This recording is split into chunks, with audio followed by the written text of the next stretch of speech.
respiratorias y cardiovasculares, ¿no? Y vamos a tener lo que es como su docente invitado al doctor Gonzalo Carpio de esa para la parte de emergencias respiratorias. Ya para la parte de emergencias cardiológicas vamos a tener como su docente invitado al doctor José Luis Virués Soto. Entonces, antes de darle paso al doctor Carpio para arrancar con las actividades del día de hoy, también quería tocar un tema importante para todos ustedes, ¿no? Estamos ya arrancando el módulo 3 y ya vamos casi, ¿no?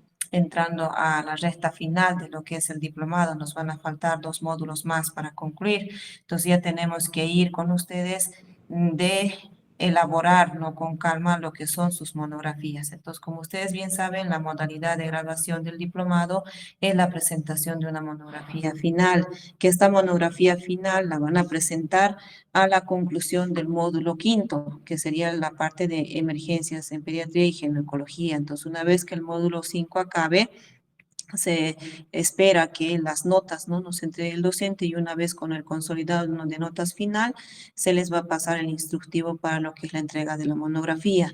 Entonces, tenemos que ir, ¿no? De a poco estos meses, ¿no? Que nos quedan antes de concluir el programa, ir elaborando lo que es la monografía. Para esto de la elaboración de monografía, se les va a facilitar vía plataforma Moodle lo que es el esqueleto del formato en el cual ustedes van a desarrollar su monografía. Entonces, ese esqueleto ya va a venir con el formato, ¿no? Para que ustedes puedan ir completando nomás ya el contenido, ¿no? De acuerdo al tema que vayan a elegir. Entonces, en cuanto a lo que son las recomendaciones para la elaboración de la monografía, son las siguientes, ¿no? La elección del tema es a libre elección. Ustedes ya van a ir viendo, ¿no? Con este módulo también, lo que es ya casi un 70% del avance de lo que es el programa. Entonces, el tema ustedes tienen que escogerlo relacionado a lo que es la parte de emergencias y urgencias médicas. La elaboración de la monografía es individual, no hay monografías de a 2 o 3 personas, ¿no? Y es elaboración propia de cada uno de ustedes. Entonces, generalmente lo que se les va revisando en la monografía, aparte de que ustedes mantengan el formato que se les facilita, es que vayan elaborando en sí ustedes, como se dice, individualmente y de autoría propia, ¿no? Lo que mucho se cuida acá en la institución es que no haya plagios. Entonces, en algunas versiones ha pasado que van presentando lo que es, pónganle la monografía de otra versión, ¿no? En la cual ha cursado un pariente, amigo, qué sé yo, y que nos vuelven a presentar la misma monografía, ¿no? Por si acaso nosotros tenemos la base de datos desde la primera versión hasta la última versión concluida de las monografías entregadas, ¿no? Entonces, cada vez que ustedes entregan sus monografías, se hace una revisión con lo que es la parte de plagios, uno, y dos, ¿no? La revisión de que no haya, como se dice, monografías que nos estén volviendo a presentar de otras versiones. Entonces hay que tener cuidado con eso, por favor. Es muy difícil, ¿no? Si ustedes elaboran su monografía, como se dice, propiamente dicha, que haya coincidencias, ¿no? Entre una monografía de uno con otro, independientemente de que el título sea parecido, difícilmente el contenido va a ser igual, porque no va a haber, ¿no? El mismo pensamiento en las 2 personas. Entonces se pide que por favor tenga mucho cuidado en eso, en evitar plagios, en evitar entregar monografías pasadas, ¿no? También, por si acaso, como se les va a facilitar un formato, no presenten lo que es, a veces ha pasado que en algunas versiones, ¿no? Por presentar a última hora y no hacerla con tiempo, entran al internet, descargan una tesis, le cambian el nombre y ya. Por si acaso, no es lo mismo tesis que monografía. Como les digo, sus trabajos van a pasar por el antiplagios. Entonces, si se detecta un porcentaje grande de plagio, se les va a rechazar. Por eso es que se les solicita que ustedes elaboren, ¿no? Propiamente dicho, cada uno su monografía. Entonces, absténganse de presentar tesis, cambiar los nombres, de presentar monografías no pasadas de algunos de sus amigos, compañeros, familiares, etcétera. Elaboren con calma sus monografías. En relación a lo que son los títulos de las monografías, la elección del tema, como les decía, es a libre elección. Lo que sí se cuida es que no vayan a presentar una monografía, pónganle con el mismo título. Por ejemplo, ¿no? Que un compañero escoja el tema de atonía uterina y el otro compañero también escoge el tema de atonía uterina, ¿no? Son 2 títulos completamente iguales. Lo que sí se puede hacer es cambiar el enfoque, ¿no? Al tema que han escogido y mantener, como se dice, el tema elegido, ¿no? Con otro enfoque. Entonces hay que tener cuidado con eso. Para este proceso también y evitar de que haya duplicados, ¿no? versión de ustedes del tema que vayan a escoger, se les va a facilitar en el transcurso de estos días al grupo de WhatsApp lo que es una plantilla Excel con el nombre de cada uno de ustedes, en donde van a poder ustedes anotar el tema de la monografía que vayan a elegir. Así que sus compañeros van a poder ver el tema que han escogido para ir evitando, como se dice, duplicados. Y aunque aún sea duplicado, ¿no? Como les digo, el contenido no puede ser el mismo, ¿no? No puede haber que una persona piense lo mismo que el otro, ¿no? Ahí hay que evitar lo que son copias, plagios, etcétera, por favor. Entonces, en el transcurso de estos días, ¿no? A pasar esta comunicación, se les va a hacer visible en lo que es la plataforma Moodle el esqueleto del formato. Así como también se les va a comunicar al grupo de WhatsApp que ya está visible el esqueleto para que ustedes ya vayan con calma, ¿no? Procediendo a la elaboración de sus monografías. En cuanto a esta información que les he compartido, ¿alguna duda o consulta que tengan para poder aclararles?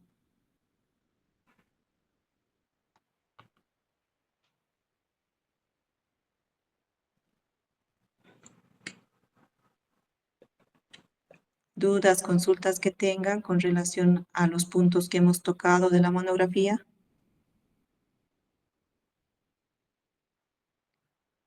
Bueno, esperemos que haya quedado todo claro. De todas formas, esto que les he transmitido de forma verbal, también se los voy a transmitir al grupo de WhatsApp al momento de pasarles el Excel, ¿no? Para que ustedes puedan ir anotando sus monografías. Entonces, vayan elaborando, por favor, con calma las monografías, no se hagan pisar con el plazo, ¿no?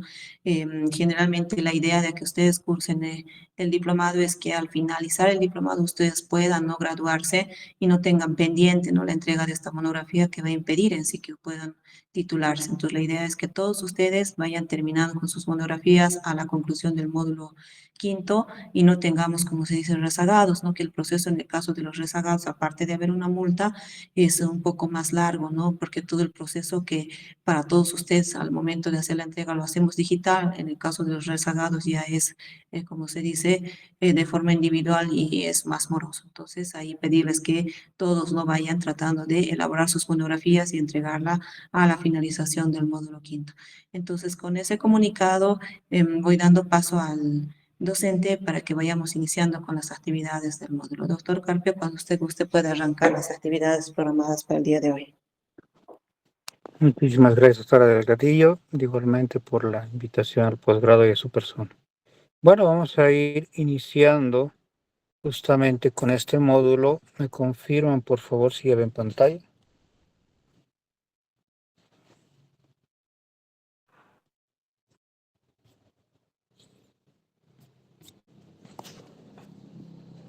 Doctores, ¿ya Sí se se ve ve, pantalla? doctor. Sí, sí se ve. Gracias.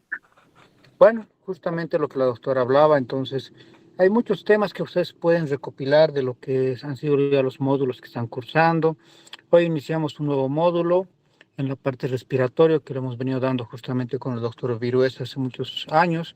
Doctor Virués es un profesor mío, terapista de La Paz de Cosmil, muy bueno en la parte cardiológica, que hasta ha sido docente mío de cardio, entonces es muy, pero muy bueno, que van a aprender bastante con él. La parte respiratoria vamos a llevar de la siguiente manera para que vayan teniendo ese tenor. Hoy vamos a comenzar con la parte introductoria, que sería fisiología respiratoria y reconocimiento del paciente crítico respiratorio. Vamos a tocar lo que es disnea, si nos alcanza el tiempo, si no mañana pasado, pero disnea es un tema bien cortito de unas cuantas diapositivas que es igual introductorio. Esta semana lo que vamos a llevar como patologías realmente son neumonías, ¿no? Como pueden ver en la segunda clase está plasmado para neumonía intrahospitalaria y neumonía adquirida en la comunidad.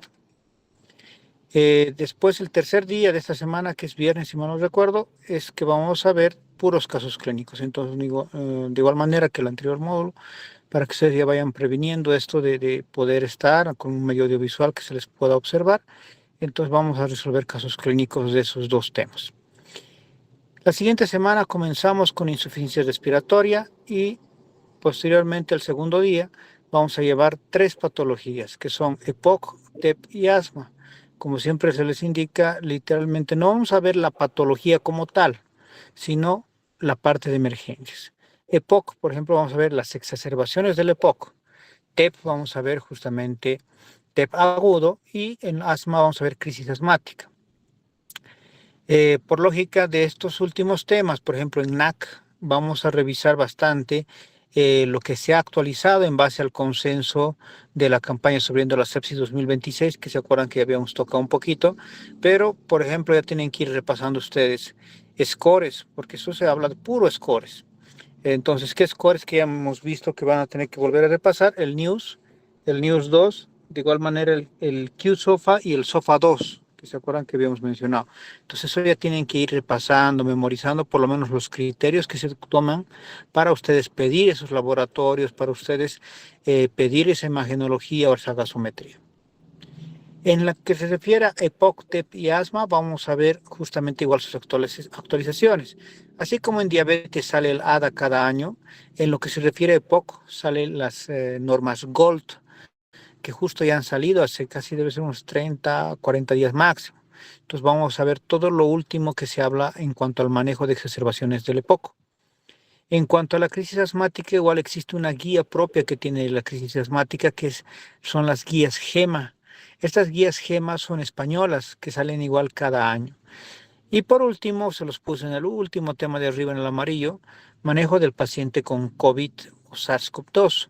Vamos a ver si bien SARS-CoV-2, ya, porque ustedes saben que es una patología que no ha desaparecido, que sigue vigente, pero también vamos a ver lo que son otras virosis, entre ellas antivirus, que ahora está, por decirlo así, de moda, todo el mundo habla de antivirus, así que vamos a hablar de antivirus y de igual manera vamos a ver influenza, que serían 3 virosis que vamos a tocar. Especialmente por ese tenor que les vamos a enseñar lo que es manejo, pero de la parte aguda, del crítico justamente que nos va a llegar a la guardia. Ya no vamos a revisar, digamos, el ciclo de vida y demás del agente patógeno, porque eso no sería la tuición de la emergencia, pero sí vamos a revisar justamente la parte de emergencias. En cuanto a la bibliografía, justo les dije a los de la mañana, ya lo tengo subido en un drive, les voy a pasar un libro de fisiopatología respiratoria. No hay un libro como tal de emergencias respiratorias actualizado, pero ese de fisiopato les va a servir bastante. Yo pues, estoy justamente tomándolo en cuenta y las guías que se los voy a también subir. Ya se lo subí esta mañana a la de Gold, solo me faltaba la de Gema, entonces con eso ya van a tener por lo menos las guías 2026 de estos dos acápites. Y el de, ¿cómo se llama? El de Sepsis 2026, que no se lo subí, no sé si ya lo tienen, pero si no, es igual, lo tengo yo en español, se los voy a subir igual en PDF. Entonces ya tengo una carpetita ahí abierto, que apenas acabemos la clase, se los voy a poner como visible para ustedes, y de esa manera ya van a tener justamente textos para poder revisar estos temas que vamos a llevar. ¿Ya? Bueno, sin más preámbulos, también tocar este tema de las notas. Aquí hacerles bastante hincapié a todos ustedes. Hay muy buenas notas del anterior módulo. Justamente me toma un poquito más de tiempo el poder revisar por esto de hecho de la letra de algunos de ustedes que no se entendía muy bien, pero que hemos terminado de revisar justo al mediodía. Así que en transcurso tarde-noche les voy a mandar un mensajito para darles las notas. Pero a algunos no les ha ido muy bien por este hecho de que no han subido otra vez sus tareas a plataforma. Lo mismo con sus exámenes, y habíamos quedado en eso. Este módulo también, que es cardiorrespiratorio, es netamente virtual, entonces tienen que subir. Si no, no hay forma de que se les pueda calificar, ¿se entiende? Entonces, tienen que subir, no pueden no subir sus tareas, sus exámenes, todo aquello que a ustedes se les solicita, porque es netamente virtual, ¿ya? Ahora, hay de este grupo, creo que son bien contados, son 6 u 8 personas máximo que les puse los 15 puntos de participación, porque siempre les digo, participen, pregunten o cuando yo hago una pregunta, ustedes respondan. Y de esa manera van a tener justamente sus 15 puntos directos de participación. De igual manera, vamos a hacer algoritmos igual que la anterior vez.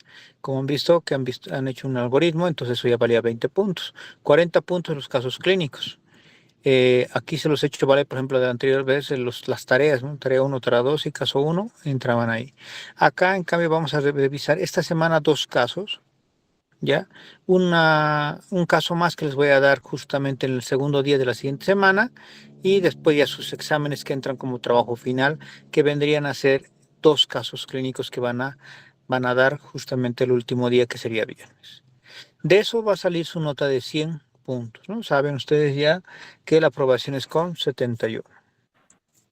Bueno, les decía, sin más preámbulos, veremos fisiología respiratoria. Si bien en todas las áreas es bueno recordar fisiología, fisiopatología para poder tenerlo en consideración, para poder acordarnos de todo aquello que está saliendo mal con el paciente, mucho más en respiratorio, porque es la base, ¿no?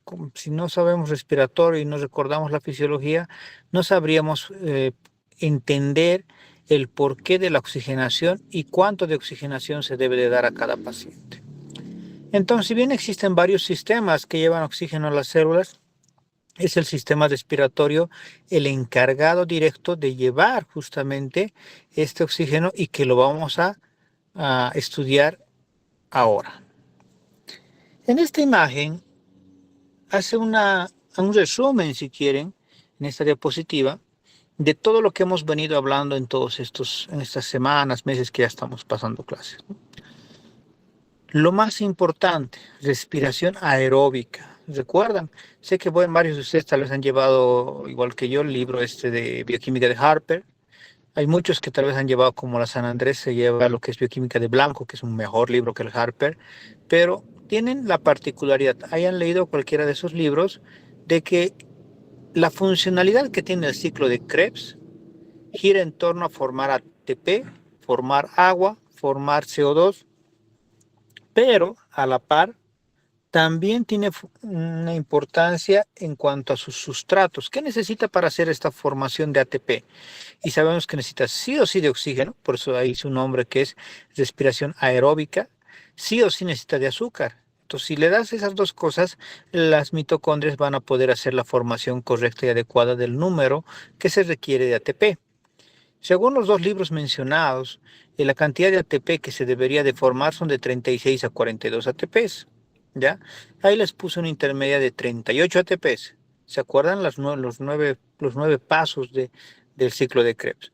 Asimismo, hay que recordar también de que este ciclo de Krebs también nos ayuda con otra cosa. No sé si recuerdan, si tienen ahorita el esquema en su mente del ciclo de Krebs, existe formación de hidrogeniones. Entonces, circundantes están como rodeándole al Krebs lo que viene a ser las moléculas de NAT, el NADP, el NAT, y que van a convertirse en NADH y en NADPH. ¿Qué es lo que van a hacer? Van a recolectar hidrogeniones, los van a capturar, ¿ya? Ahora, ¿qué pasa cuando ya no existe ciclo de Krebs? ¿Cuándo no va a existir? Como siempre decimos, cuando hay un paciente crítico, cuando el paciente no está ventilando bien. ¿Qué hay que reconocer en ese momento? ¿Cuánto de oxígeno necesita ese paciente? En ese interín va a haber un cambio radical, porque si bien ya no va a haber ciclo de Krebs, va a haber lo que se llama el ciclo de Cori.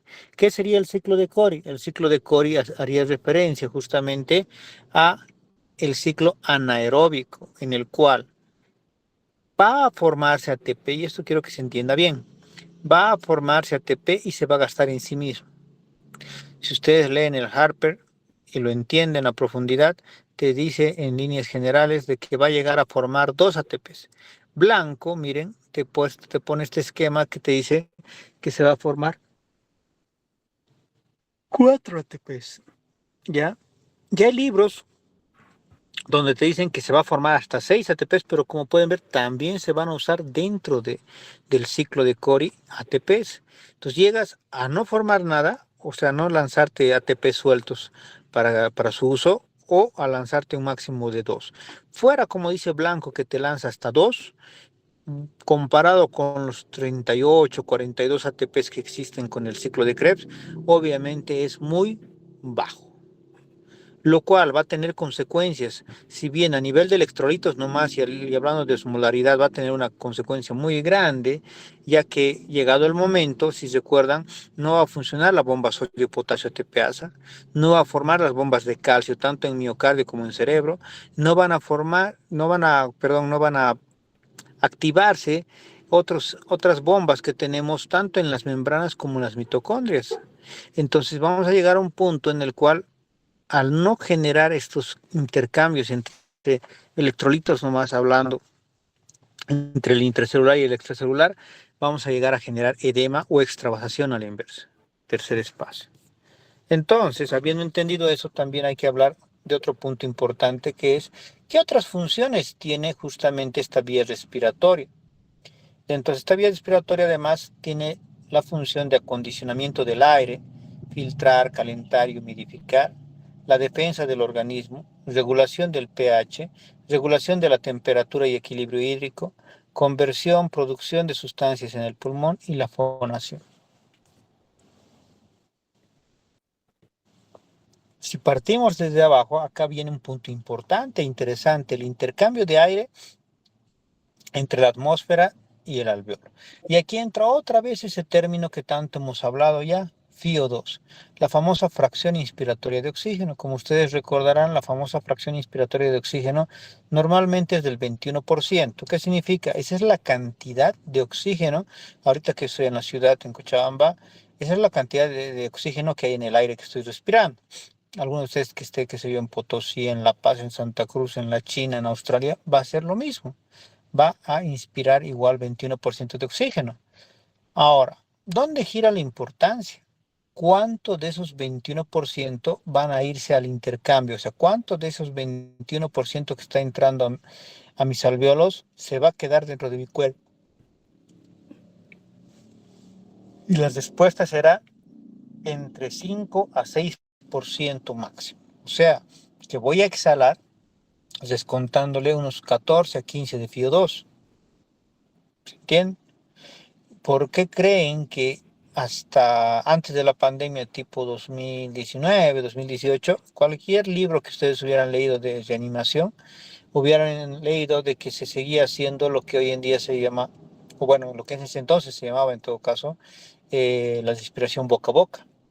Y tenía pues una buena fundamentación, ya que si yo inspiro ahorita 21 y al aproximar mi boca a la de ustedes les paso los 21, no, lo estoy usando, he descontado mis 5 a 6, descuenten a ver 6 de 21, te queda 15, 15 te estoy pasando, de los 15, 6 te lo vas a quedar y 9 vas a exhalar. Entonces vean que sigue generando esa controversia porque hoy en día por el COVID se ha proscrito. ¿Qué significa? Que hoy en día es prohibido. No está ya en todas las guías, lo han borrado, ya no se hace respiración boca a boca. Es obvio que si les digo a ustedes, por lógica, ¿dónde sí lo harían? Algún familiar y demás, ¿no? Pero en realidad, si no fuera su familiar, yo apuesto que ni yo mismo lo haría. ¿Por qué? Porque está proscrito. Y cuando está proscrito, cuando te dicen el protocolo mismo que no lo hagas y algo sale mal, por haber hecho esas cosas que dice que ya no se hace, sí te pueden sancionar pues, a nivel mundial, ¿no? Entonces, no se debe de hacer. Obviamente esos 6% que se está quedando en mi cuerpo va a pasar del alveolo hacia la sangre, donde otra vez va a tener importancia el intercambio gaseoso. Ya estando en la sangre, va a viajar por la hemoglobina y va a pasar ahora de la sangre, de la hemoglobina hacia las células. Y otra vez tiene que haber un intercambio. Entonces vean cuántas veces hay intercambios gaseosos en nuestro cuerpo, desde la entrada hasta que llegue a la célula como tal. Pero para que haya eso, tiene que haber juego de presiones. Si recuerdan el aparato digestivo, si quieren el abdomen como tal, la presión que mantiene es única, o sea, es positiva siempre. Nunca va a cambiar, siempre será positivo. Ahorita mismo está positivo mi presión intraabdominal, siempre lo va a hacer. En cambio, la parte respiratoria tiene una diferencia sustancial, ya que va a estar positivo en un momento y negativo en otro. Positivo cuando yo quiera exhalar para darle fuerza y que pueda salir contra la presión atmosférica. Y negativo cuando yo quiera inspirar, porque es la única forma de que yo logre hacer ingresar a favor de la presión atmosférica. Entonces, a nivel de las pleuras, en ese espacio pleural entre la pleura visceral y parietal, habrá una presión de más 7.5 y una negativa de menos 7.5. Pero esa no es la presión más importante. La presión más importante es esta que a continuación les muestro, que es la presión intraalveolar. Y como podrán ver, va de más 1 positivo a menos, o sea, a 1 negativo, de 1 positivo hacia 1 negativo. Que cualquiera diría que es poquito, pero es gracias a esta presión que inclusive va a ayudar a que esa cantidad de oxígeno que hemos dicho se quede. Va a ser gracias a esta presión justamente que va a poder haber movimiento entre lo que es el aire ambiente o lo atmosférico y lo que va a ingresar a mis alvéolos. Y esta imagen nos demuestra aquello. Si se fijan desde el lado izquierdo, ven la marquita de 0, arriba en celeste. Entonces siempre vamos a comenzar con 0 de presión. Entonces, cuando yo quiero inspirar, como están viendo, fase inspiratoria, por 2 segundos la presión va a ser 1 negativo en el alvéolo. De esa manera va a arrastrar, ¿ya?, al aire hacia dentro de él. Pasan los 2 segundos y se vuelve 0.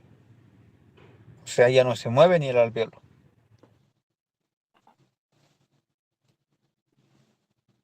Para pasar posteriormente a ser positivo por 3 segundos. O sea, 2 segundos inspiro y 3 segundos expiro. Y otra vez volver a ser 0. Entonces, la importancia gira en tenor a ese 0. Poder ponerse en 0 y generar la siguiente presión, sea positiva o negativa, y eso generará la respiración. En el pulmón se utilizan entre 10.000 a 20.000 litros de aire al día y se producen unas 20.000 respiraciones diarias. Entonces, si tomamos en consideración esto, vean la importancia que tiene el poder salvaguardar el juego de presiones y que en el momento que yo no me dé cuenta de eso, de ese gran detalle, y tengo un paciente con edema agudo de pulmón, o sea que hay líquido dentro del parénquima y no logro bajarlo rápido, entonces estoy en contra de estas presiones y no va a ingresar esa cantidad de FiO2 que yo quiero dentro de mi cuerpo. Para entenderlo, obviamente hay que volver a algo básico que han llevado ustedes dentro del pregrado, que vendrá a ser los volúmenes pulmonares y las capacidades, ¿de acuerdo? Dentro de los volúmenes, como pueden ver, está el volumen corriente, donde el volumen es el volumen de aire que se inspira o expira en cada respiración normal. ¿Cuánto es? 500 ml. Después tenemos el volumen de reserva inspiratorio, que es el volumen adicional que se puede inspirar en inspiraciones forzadas, que son 3.000 ml. Después tenemos el volumen de reserva expiratorio, que es el volumen adicional que tenemos justamente y que adicional máximo que se puede expirar mediante expiración forzada, que son 1.100 ml. Y por último el volumen residual, que es el volumen que queda en los pulmones después de la expiración forzada, que son 1.200 ml. Y gracias a los volúmenes tenemos a lo que son las capacidades. Primero tenemos la capacidad inspiratoria, que es el volumen corriente más el volumen de reserva inspiratorio, que son 3.500 ml, que es la capacidad de aire que se puede inspirar. Dentro de la capacidad residual funcional tenemos el volumen de reserva inspiratorio más el volumen residual, que son 2.300 ml, cantidad de aire que queda en los pulmones al final de una expiración. Y después tenemos la capacidad vital, que es el volumen de reserva inspiratorio más el volumen corriente más el volumen de reserva expiratorio, que son 4.600 ml, cantidad máxima de aire que se puede expulsar con inspiración y expiración forzadas.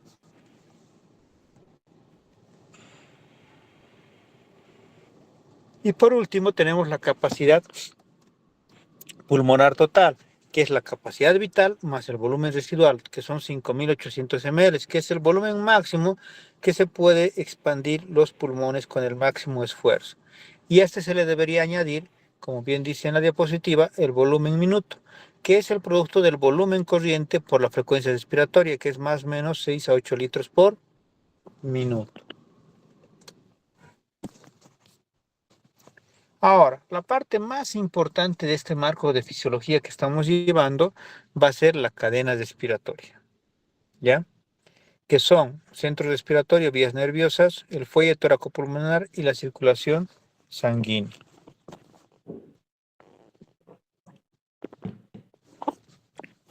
Perdón. Ahora, vamos a llevar el primer punto. Este es trascendental, se los voy a poner con un lapicito esta parte. Ahora sí. Esa parte que se los he marcado en rojo es la parte donde está a nivel de C3. Si ustedes recuerdan lo avanzado en trauma, lo menos, ¿qué era C3? C3 era la parte más angosta. Entonces, justo este sábado me llegó a la guardia otra paciente ahorcada. Entonces, tienen que saber manejar a un ahorcado. Tienen que darse cuenta que C3 es muy importante porque si no le pones corticoides, no le pones solución hipertónica, ese paciente se morirá. ¿Por qué se va a morir? Porque si se fijan, parte de los núcleos más importantes, como son el inspiratorio, que es dorsal, ¿se fijan? El que está cerca al cuarto ventrículo, y el expiratorio, que es ventral, al encontrarse, aunque un milímetro del centro en ese nivel de C3, apenas se genera compresión hacia C3, se va a empezar a isquemiar, edematizar y morir todo el núcleo. ¿Por qué son tan importantes estos dos núcleos, especialmente el dorsal inspiratorio? Porque es el gatillante. ¿Qué significa? Todos hemos jugado cuando éramos niños y decíamos, a ver, ¿cuánto tiempo puedes mantener la respiración, ¿no? Aguantarte.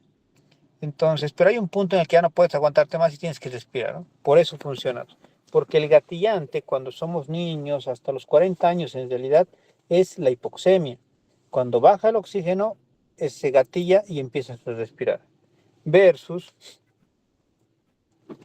cuando uno ya es anciano, a partir de los 60 años, en todos los ancianos, el gatillante ya no es oxígeno, es CO2.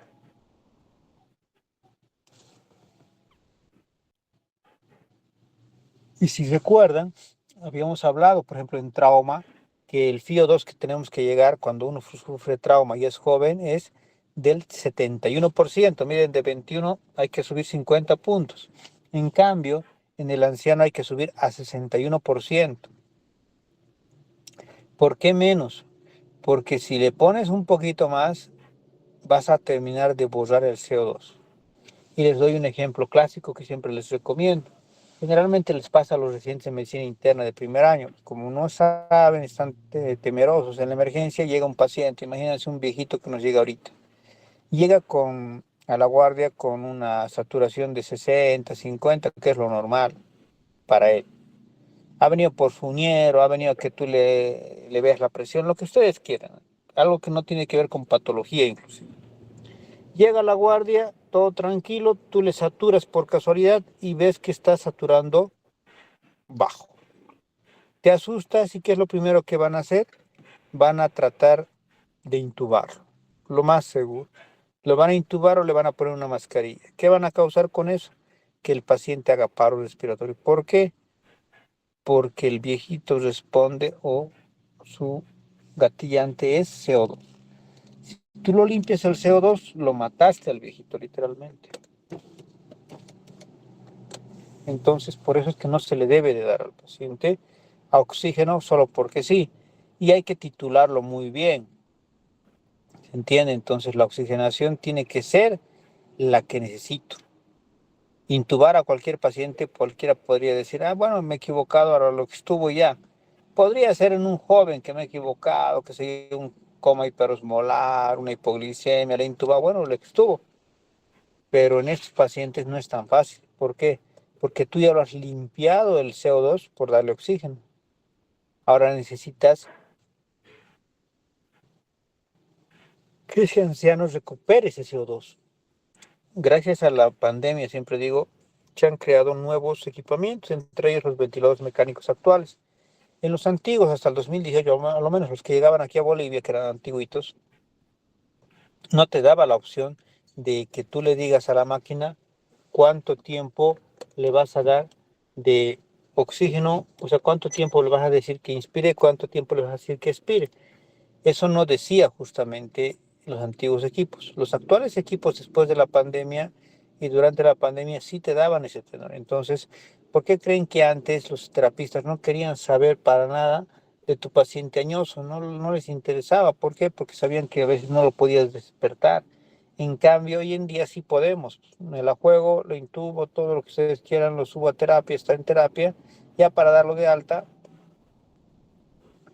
generamos justamente con esto de jugarte con inspiración y expiración, y de esa manera haces que gane otra vez la cantidad de CO2. Entonces, diríamos que este núcleo, el principal de todos, va a ser el núcleo dorsal inspiratorio, que es el que controla la respiración, es el gatillante. En segundo lugar estará el grupo respiratorio ventral, el cual es responsable de la respiración. En tercer lugar estará este otro grupo que vendría a ser el de arriba, que es el centro neumotáxico, que controla la profundidad de la respiración y la frecuencia respiratoria. Y en cuarto lugar estará el centro amniótico, que por si quieren saberlo se descubrió recientemente el 2018, 17-18, y que teóricamente controla el paso entre inspiración y expiración. Como pueden ver en el dibujito, el núcleo dorsal inspiratorio controla de manera directa a el frénico, o sea, C3, C4, C5, por lógica controla el diafragma. En cambio, el otro núcleo, el ventral expiratorio, controla a los intercostales, tanto internos como externos. Otro dato importante de este centro respiratorio es hablar de los indirectos y de los directos, siendo así que los directos, hemos dicho, serían el CO2 y el oxígeno. Siendo así, como ven abajo en el dibujito, está mostrándoles lo que les decía hace rato. Es el CO2 el gatillante de lo que viene a ser el anciano. Pero no es el CO2 como tal, si quieren saber, es los hidrogeniones que forma. Pero para que existan esos hidrogeniones tiene que haber CO2. Por eso es que en el momento que ustedes le intuban al viejito, ya gratis, lo intuban, le ponen oxígeno, o cuando yo veo en todos los hospitales, justo este sábado y domingo que hice guardia, el domingo, llegó un viejito con cáncer gástrico y casi lo matan. ¿Por qué? Porque le pusieron oxígeno a alto flujo, a casi 15 litros, hasta querían intubar. Entonces ahí gira en torno a la importancia de intubar o no intubar al paciente, el caso también de no solo de intubarle, sino cuánto de FiO2 le voy a dar a ese paciente. Como dice ese cuadrito, el control directo de la ventilación por los niveles de presión arterial de CO2 es el estimulante más potente de la respiración, pero ahí le falta en los ancianos.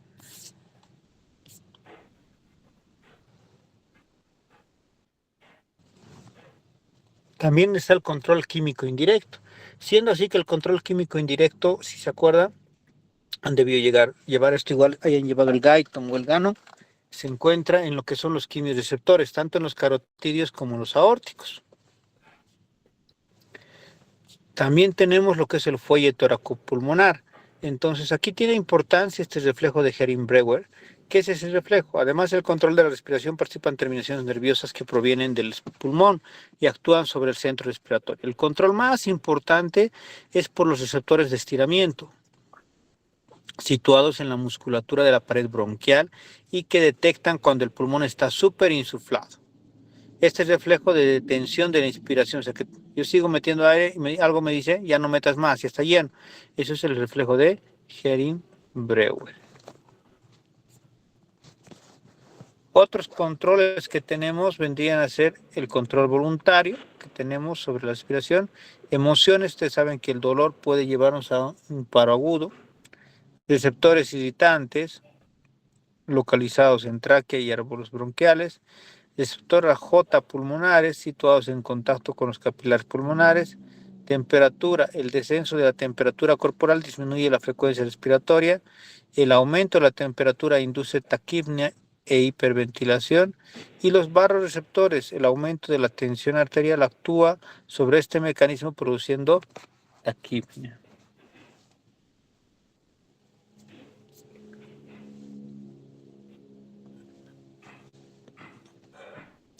A su vez, también tenemos otro control que sería la circulación sanguínea y la difusión tisular. Ahora, han debido llevar, y se van a acordar justamente, alguna vez igual hablamos, las famosas zonas de West. ¿Son importantes las zonas de West? Sí, bastante. ¿Por qué? Porque es gracias a este entendimiento que podemos hablar por qué un paciente con tuberculosis que tiene sus cavernas en la parte apical sigue vivo y respira igual que nosotros.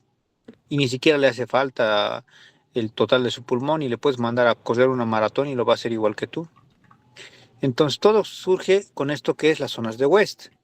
Que miren, vean en el dibujito que está hacia su derecha, ya que está más colorido. Si se fijan, son zona 1, zona 2 y zona 3. Siendo así que la zona 2 hace referencia justamente a que es la zona de predilección, es la mejor zona de intercambio gaseoso. ¿Por qué? Veamos la zona 1. En la zona 1, que es la parte más superior, si se fijan, por ese mismo grado de que está tan arriba, por gravedad, no va mucha sangre. Segundo, por gravedad, se va más el aire o el gas hacia arriba. Entonces, los alvéolos, como pueden ver, están bien abiertos, pero los vasos sanguíneos están pequeñitos porque la presión del aire le está disminuyendo. ¿Creen que va a haber buen intercambio gaseoso? No. Va a haber poco intercambio gaseoso. En cambio, en la zona 3, al revés, por la gravedad va a haber más sangre en esa zona, entonces va a ser a un lado al aire, por lo cual va a haber intercambio gaseoso. No.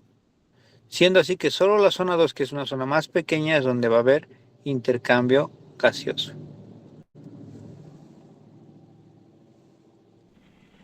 Estas zonas de West se describieron hace más de 30 años y ese dibujito está vigente esa misma cantidad de años, pero siempre les digo, gracias a la pandemia nos aprendió harto en respiratorio. ¿Por qué? Porque como todos decían esto, yo me acuerdo cuando tenía la edad de ustedes, yo pensaba y les decía a mis docentes de fisiopatología, de fisiología, pero si el paciente está echado todo el tiempo, ¿sirven estas áreas de West? Y me decían que sí, y que era lo mismo. Miren cuán errados estaban. Y fue gracias a la pandemia que el paciente no respiraba, que te hacía paro y demás, que todos pusieron a pensar y dijeron, pero ¿y por qué? ¿Por qué te hace paro? ¿Por qué tenemos que a un paciente no estaba en paro, no tenía ninguna complicación y ahora la tiene? Entonces se dieron cuenta de este dibujo. Como el paciente estaba echado, primero vean la parte de la posición supina. Entonces, miren, por gravedad, entonces toda la vascularización casi se va hacia abajo y no deja que los alvéolos y bronquiolos se expandan. Entonces, ¿qué tenemos? Una mala perfusión gaseosa. Si se fijan en el triangulito de abajo, te dice apenas 25% se está usando del pulmón cuando el paciente está a 180 grados. De este paciente que les comentaba con cáncer gástrico, ¿qué hemos hecho? Lo querían intubar, referir y lo habían desahuciado. Yo solo le puse un Fowler y ya empezó a respirar mejor. De la mascarilla que le estaban poniendo le puse puntitos nasales. Entonces vean cuán importante es ese entendimiento de que el paciente echado no respira bien. Ahora, si se fijan al lado, tenemos al el paciente en posición prona. En posición prona significa cuando le pones boca abajo. Miren cuánto del pulmón usa, 75%. Y esto estamos hablando de paciente sano. Imagínense que esto le aumente el edema agudo de pulmón, TB, COVID, lo que ustedes quieran. Por lógica va a haber menos todavía porcentaje. ¿Ya? Entonces, lo más importante es eso, que entiendan que ya sea en emergencia, en terapia o en salas, si tú sabes que tienes un paciente que estás manejando que es peor todavía que es respiratorio su patología, rótenle si es que lo vas a tener echado tanto tiempo. Y si no lo vas a mantener, o sea, no se puede, o al revés, más bien, sí se puede mover y movilizarlo más, siéntenlo. Es lo que hago con mis pacientes. Por ejemplo, ahorita tengo un paciente que he operado complicado este día sábado en la tarde-noche y lo mantengo sentado y el viejito está mejor que yo, pero cuando lo echan muy completamente, casi a 180 grados, va muy mal ese viejito, literalmente. Entonces no respira bien. Entonces tomen en cuenta estos detalles tan importantes que West no nos mencionó y que fue gracias al COVID que todo el mundo se dio cuenta. Y gracias solo a este movimiento es que en la segunda ola de la pandemia nos fue muy bien y no tuvimos tantas muertes como en la primera. Hasta aquí, doctores. ¿Quieren preguntar algo, alguna duda?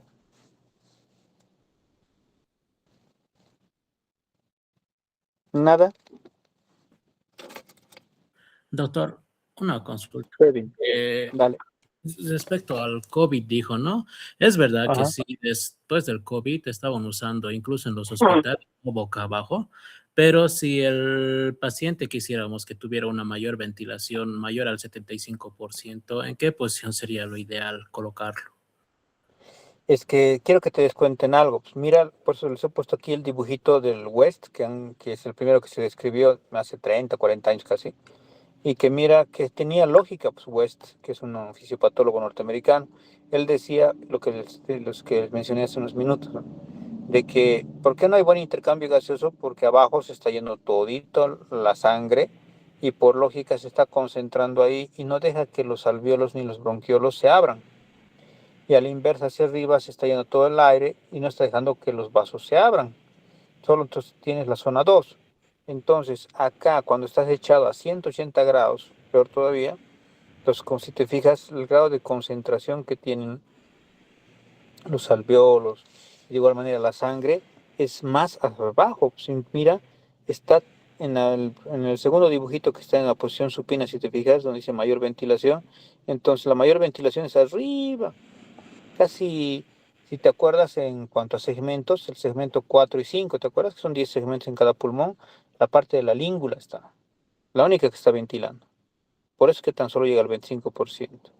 A la inversa, en el otro, en posición prona, mira, la língula es lo que se está yendo a llenar de sangre y lo que te está quedando más bien más para poder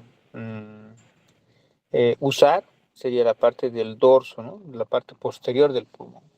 Entonces, más de 75 nunca llegarías. Y si quieres llegar más de 75, por lógica, sentalo al paciente. Lo que yo he hecho con este paciente. Posición Fowler o semi-Fowler, mínimo semi-Fowler. Pero ideal si le pones en Fowler, o sea, 90 grados, bien sentado, vas a ver que solito va a empezar a respirar. ¿Ya? Y a eso va que el tratamiento que le aumente es justamente de la patología de base. Justo me preguntaban esta mañana uno de sus colegas, por ejemplo, del manejo del edema agudo de pulmón, que ahorita vamos a llegar justamente a eso para poder hablar. ¿Algo más que quieran saber hasta esta parte? Doc, buenas tardes. Doc, ¿en qué pacientes está indicado la posición de prono? Me he olvidado tu nombre para anotar. Claudia, Doc. Claudia. Ya. En todos los pacientes, por más intubado o no intubado que esté. Pero mucho ojo, esto debería ser para todos. A excepción de quién, trauma. Al único que no le vas a poder girar es en trauma, ¿no? Por hecho de fracturas, politraumatismos y demás. Pero por lo demás, deberíamos de girarlos a todos, literal, a todos. Todos tendrían que mejorar su oxigenación, así que es a todos. Y si está intubado, nadie me ha preguntado eso, igual no sé si han trabajado en la pandemia en terapias y demás, los girábamos igual, con más cautela y les poníamos, les mostré si se acuerdan unos tubos endotraqueales que tenían como de alambre un anillo en el centro, ¿se acuerdan? Esos tubos para que no se doblen. Y funciona, va muy bien. ¿Algo más que quieran saber hasta acá? Bueno, avanzamos. Esta parte de acá también es muy importante, ¿ya? Y todo tiene que ver con la presión atmosférica. ¿Se acuerdan que hemos avanzado eso en colegio, no? Nos decían que la presión atmosférica es un bar, decían, que es igual a 760 milímetros de mercurio, pero eso es a nivel del mar. ¿Qué les dije cuando les enseñé gasometrías? Que la gasometría que les enseñé es a nivel de aquí de Cochabamba, porque si fuera a nivel del mar cambiarían los datos, ¿de acuerdo? Y les dije, siempre van a tener cuidado cuando compren un libro, siempre por consenso mundial hacemos a nivel del mar. Entonces tengan mucho cuidado con eso.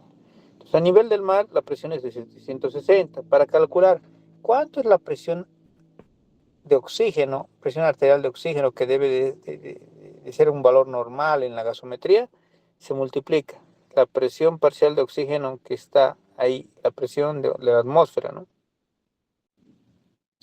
Por el FiO2. Y miren que a nivel del mar debería ser 160. ¿Qué significa? Ustedes que son jóvenes, yo les saco una gasometría, digamos, en Sao Paulo, a ver dónde más, en Cancún, en playas, ¿no? Literalmente a nivel del mar, Y por lógica yo espero en Punta Cana, entonces me digan, y tienen que ser 160 su presión parcial de oxígeno. El no serlo, hay que aumentarlo. ¿Qué les digo siempre? No se basen solo en la saturación de oxígeno de su saturómetro, porque eso es una medida indirecta. La medida directa vendría a ser justamente el que ustedes tomen en cuenta la presión parcial de oxígeno de una gasometría. Pero esto es a nivel del mar. Ahora les muestro cómo se calcularía a nivel de Cochabamba. Miren que ya no es 760, la presión es 564, por lo cual multiplicando por el 21% nos sale 116. Entonces, pero eso está bien en nosotros que somos jóvenes. Pero si yo les paso a un ancianito, no sé por qué tienen la tendencia, esa manía los médicos, que siempre les riño en las emergencias, porque les ponen justamente mucho oxígeno a los abuelitos. Está saturando 80, no, hay que subir a 95, 98. Al principio le hacen como revivir al viejito, ¿no? Otra vez estaba despierto y otra vez se duerme. Y a veces te hace paro si les ha pasado. ¿Por qué les hace paro? Pero ustedes le han causado, pues le han limpiado el CO2, ya no había gatillante. ¿Cómo quieren que respire solito si ustedes le han quitado el gatillante? Pues el sábado yo renegué bastante. El domingo, para mi suerte, hice con 2 médicos de emergencias, la guardia, y los 2 eran exalumnos míos de este diplomado de San Simón. Uno de ellos de la versión 8, me acuerdo, y la doctora de la versión 10. Entonces, pues ahí ya había gente con quien charlar, ¿no? Y obviamente no era que me hacían caso en todo, sino que razonaban. Es lo que siempre les digo, aprendan razonamiento clínico. No es nomás, llega el paciente y póngale oxígeno y haz que suba su FiO2, o mejor dicho, haz que suba su saturación de oxígeno a 100. No. Si tanto quieres jugarte con oxígeno, primero, gasometría. Segundo, ve la presión parcial de oxígeno. Y acuérdate que nosotros jugamos a 116 en Cochabamba. Ahí les muestra con 160 a nivel del mar dónde se va gastando todo el oxígeno, ¿no? Miren, va entrando, pasando, intercambiándose y llega hasta 5 en la mitocondria y otra vez vuelve a subir hacia la sangre venosa. Pero esto es lo que quería mostrarles. Miren al nivel del mar, FiO2 21% y exhalo 15%. O sea que me lo he gastado 6 clavados, se han quedado en mi cuerpo. Lo demás lo he vuelto a mandar. En Bogotá, que sería lo más cercano a Cochabamba, digamos, porque es 2600 Bogotá, miren, 21% he inhalado, inspirado, pero 14,89 he exhalado. Esto es lo que les mencionaba, ¿se acuerdan? Respiración boca a boca. Ya no existe, ya no se usa. Está proscrito. Miren que antes yo también que hacía la SLS y demás, nos vendían esos mascarillas que son bien manejables, por decirlo así, podíamos llevarlo en el bolsillo. Entonces, pero hoy en día ya no, está proscrito. Mecanismos que pueden conducir a la hipoxia. Tenemos la hipoxia hipóxica, la hipoxia anémica, la hipoxia circulatoria. Puntualmente, hipoxia hipóxica se referencia, como su nombre dice, disminución de oxígeno. Puede ser por disminución de la FiO2, descenso de la difusión alveolo capilar de oxígeno por una trombosis, una fibrosis, hipoventilación, alteración de la desaceleración, ventilación, perfusión o un shunt, ¿no? ¿Se acuerdan los shunts que llevamos en hembra y demás? Misma idea. La hipoxemia anémica, porque si el paciente tiene anemia no hay cómo llevar ese oxígeno. Y la hipoxia circulatoria en shock, ¿no? Especialmente en los distributivos, cardiogénico, séptico, anafiláctico. Hipoxia por afinidad. Acuérdense que hay circunstancias donde no hay mucha afinidad por el oxígeno. Entonces, cuando estás con hipotermia, con hipopotasemia, con alcalosis o con descenso de la 2,3-difosfoglicerato, se altera todo eso. Y por último, la hipoxia citotóxica, disfunción mitocondrial en la sepsis. Ahí es daño directo en la mitocondria. Las respuestas fisiológicas a la hipoxia, mecanismos de defensa, estarían, por ejemplo, los cambios en el tono vasoconstrictor simpático y los sistemas neurohumorales con el fin de distribuir el flujo sanguíneo a los órganos fundamentales. Liberación de sustancias vasodilatadoras locales que aumentan el porcentaje de capilares perfundidos a nivel local. Estímulo del centro respiratorio que da lugar a un incremento de la ventilación alveolar, el aumento del gasto cardíaco mediante taquicardia y vasodilatación que disminuye la poscarga cardíaca. aumento de la síntesis de eritropoyetina para estimular la síntesis de glóbulos rojos. Bueno, hasta ahí hemos acabado el primer tema. Vamos por el segundo, pero dudas, preguntas, algo que les haya quedado inconcluso. Ya les he dicho, participen. Ustedes no les gusta ganar su nota. ¿No tienen ninguna pregunta? ¿Nada? A ver, yo les hago una pregunta al que quiera responder. ¿Han alguna vez manejado paciente con edema agudo de pulmón? ¿Cuánto de FiO2 tienen que ponerle? ¿Cuánto de furo le van a poner? ¿Y será ideal ponerle coloides? Pregunta para ustedes. A ver, levanten su mano. Vamos a hacer participar a la fuerza ustedes para que ganen nota. ¿Quién sabe?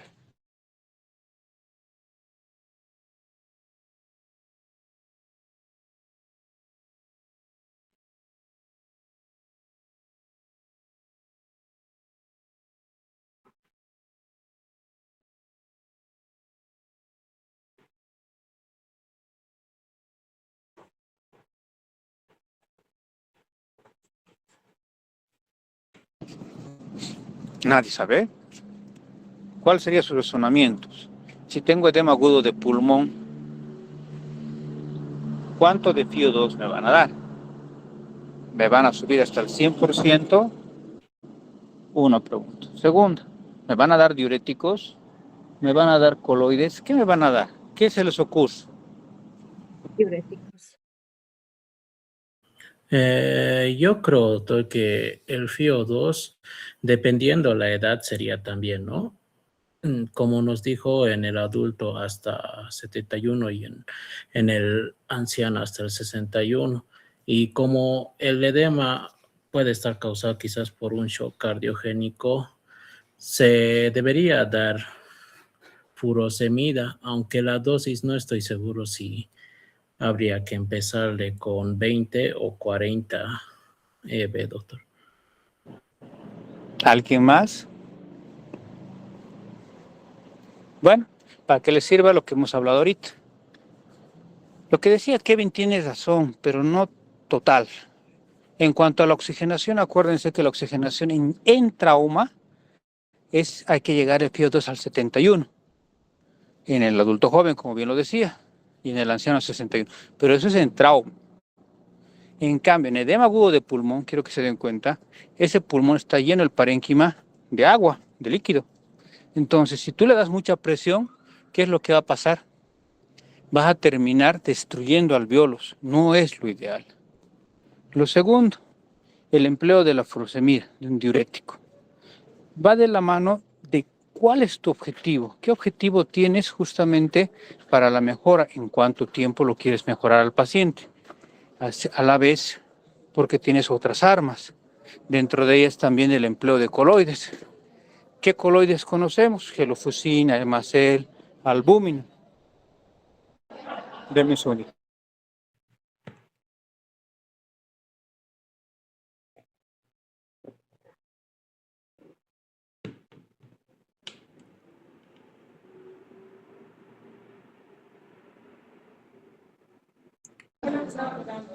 Entonces, el empleo de la furosemida podría ser, por ejemplo, el que yo uso. Yo uso el formato que me han enseñado los mexicanos, que sería 20 stat y luego 10 de acuerdo a dosis respuesta.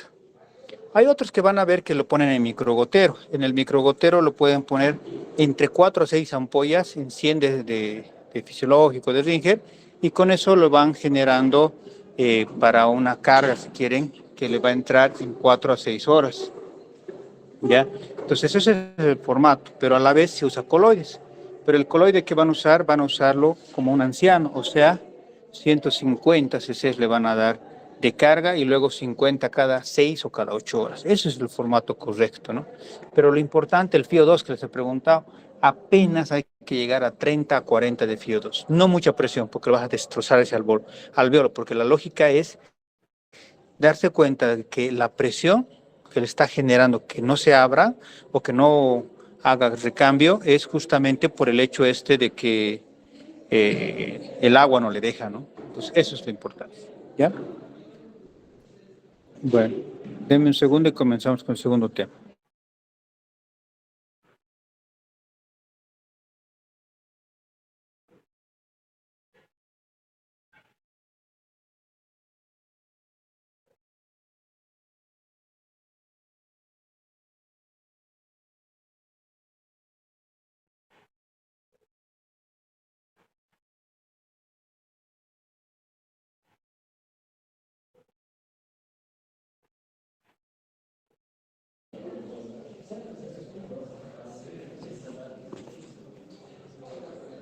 ¿Se ve pantalla, doctores? Sí, doctor. Ya, gracias. Ahora sí, vamos a ver el último tema de hoy día. Es un tema bien cortito, reconocimiento del paciente crítico. ¿Cómo reconocen un paciente crítico pero que es respiratorio? Siempre hemos dicho que hay que, bueno, el paciente crítico denota riesgo de vida y falla multiorgánica. Y aquí quiero que, para que vayan repasando, para que avancemos mayor profundidad este día jueves, que nos vamos a ver, ¿no? Entonces, ¿qué scores vamos a usar para falla multiorgánica respiratoria propiamente dicha? Tienen que repasar el NEWS 2, el SOFA 2 y el QSOF. Esos 5 tienen que saber. ¿Para qué el SOFA ya no se usa? Porque tienes que saber por qué ya no se usa, qué ha cambiado, ¿se entiende, no ve? Ahora, a su vez, como bien dice ahí, la necesidad de sostener la función de órganos es importante. Siempre hablamos de la hora dorada, ¿se acuerdan? Pero la hora dorada no es una hora como tal, sino hace referencia a un tiempo rápido en el cual tengo que ser rápido, valga la redundancia, oportuno y eficaz en el manejo.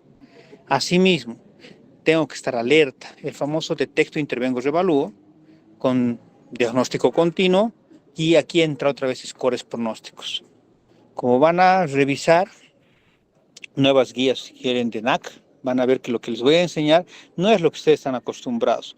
Y se van a dar cuenta que en Bolivia manejamos muy pésimamente el NAC, o sea, la neumonía adquirida en la comunidad, porque todo se hace en base a scores. Y alguna vez que he tenido un estudiante me decía, pero hay aplicaciones de celular que me dan eso. Sí, yo también sé, pero te ves muy mal como médico que si te vuelves tan dependiente, es como que tenga mi libro a la mano, ¿no? Y le vea al paciente y me ponga a revisar en el libro. Por lo menos siempre les digo, apréndanse qué criterios tomen en cuenta, ¿no? Entonces vayan leyendo sus scores que les he mencionado para después llegar justamente a tener una guía terapéutica ideal. ¿Y qué datos son importantes? Justo lo que hace rato me decía Kevin, la edad es fundamental. Por eso es que yo siempre se los divido en 2 grupos por lo menos, adultos jóvenes y adultos mayores.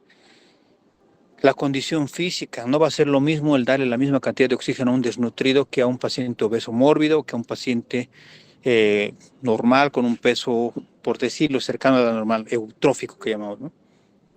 Su medicación actual, acuérdense, y hay que ir repasando igual medicamentos que van a generar una repercusión directa en la parte respiratoria.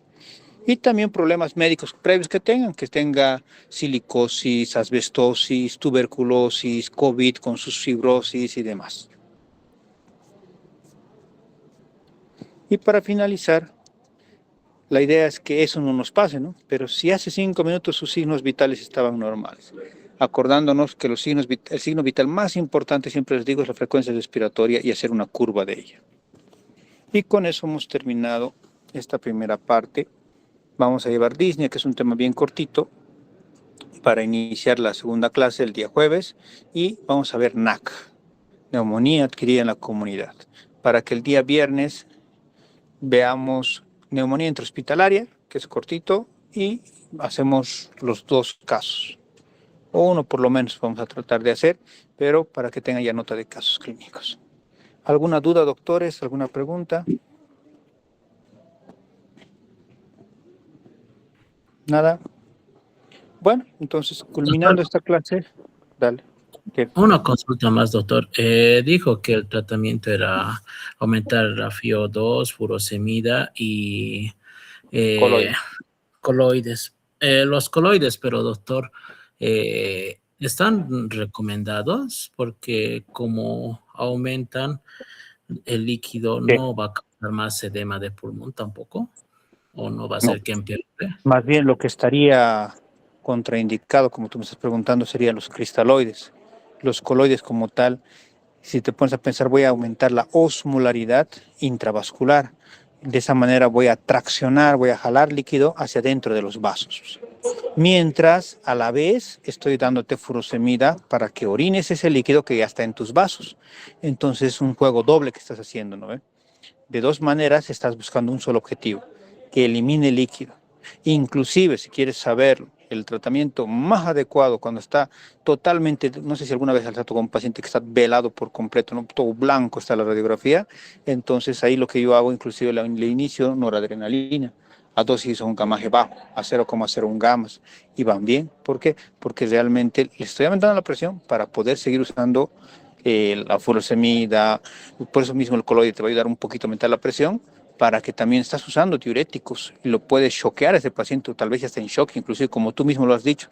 No es la única causa el shock cardiogénico, o sea, la insuficiencia cardíaca, pero es una de las causas más importantes. Entonces, date cuenta que la bomba está fallando, no está funcionando bien y se va a choquear más. Ah, muchas gracias, doctor. De nada. Alejandro, levantaste la mano. Sí, doctor. Yo tenía una pequeña duda. Usted mencionó que es mucho más aconsejable ponerles en una posición prona a los pacientes prácticamente para todo, pero ¿qué pasa con aquellos pacientes que tienen edema agudo de pulmón por una insuficiencia cardíaca congestiva? ¿No sería mejor una posición semifaular? Porque estas personas no toleran muy bien el completamente estar echados. Claro, eso es a lo que yo me refería. ¿Se acuerdan que les dije?